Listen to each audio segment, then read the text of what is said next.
இன்னைக்கு ஒழுங்கா யார் எழுதுறாங்களோ அவங்களுக்கு பிரின்சிபல் மேடம் பெரிய gift தருவாங்க. ஓகேவா? ஓகே மிஸ், நாங்க எல்லாரும் தமிழ் டெஸ்டுக்கு நல்லா படிச்சிட்டு வந்திருக்கோம் மிஸ். இன்னைக்கு நீங்க தமிழ் டெஸ்ட் வைக்கலாங்க மிஸ். இந்த மேரி வேற தமிழ் டெஸ்ட் வைக்கலாம்னு ரொம்ப ஆசையா சொல்றா. எனக்கு ஆனா ஒரே டென்ஷனா இருக்கு. எப்படி தப்பு தப்பா எழுதி மிஸ் கிட்ட அடி வாங்க போறனோ தெரியல பாப்பா. சுபே கம்மனி இரு சுபே, நீ வேற டென்ஷன் ஆகி என்னையும் டென்ஷன் ஆகாத. ஏதோ தெரிஞ்சதை நம்ம எழுதும்.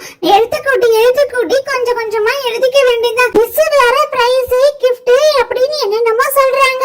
அழகா எழுதி நம்ம எப்படியாவது தேர்ட் பிரைஸ்க்குள்ள வந்துடணும். எழுதுனவங்க பேப்பரை கொண்டு வந்து கொடுங்க.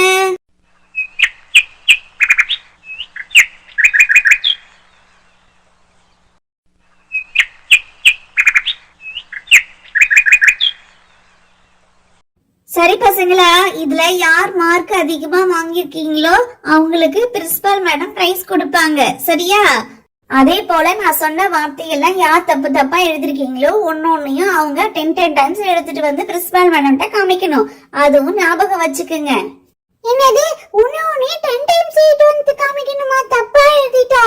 அச்சோ, அப்ப நான் எல்லாத்தையும் 10 டைம்ஸ் எழுதணுமா? எவ்வளவு தப்பா எழுதணும் எனக்கு தான் தெரியும். அப்போ நம்ம எழுதுறது எவ்வளோடா தப்பு வரும்? மிஸ் பேப்பர் கொடுத்தாதான் தெரியும்ல. ஒன்னு 10 டைம்ஸ் எழுதணும்னு நினைச்சாலே பயமா இருக்குடா.